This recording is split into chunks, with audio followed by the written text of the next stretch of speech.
Welcome to Not Milk Never Milk. Subscribe if you're lactose intolerant. You start by exposing the poster edge inside the tube so you can work without tearing it.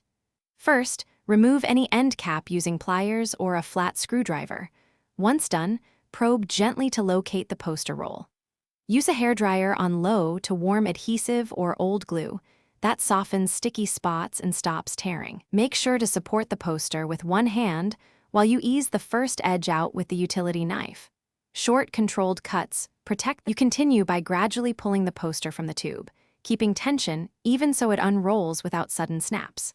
Once warmed, press a soft cloth between the paper and tube inner wall to separate sticky areas, then slide the cloth along as you pull.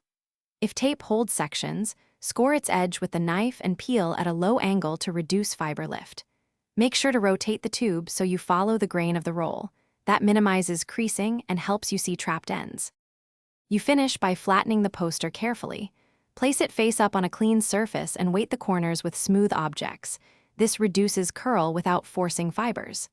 If small rips appear, mend on the reverse with archival tape and press gently.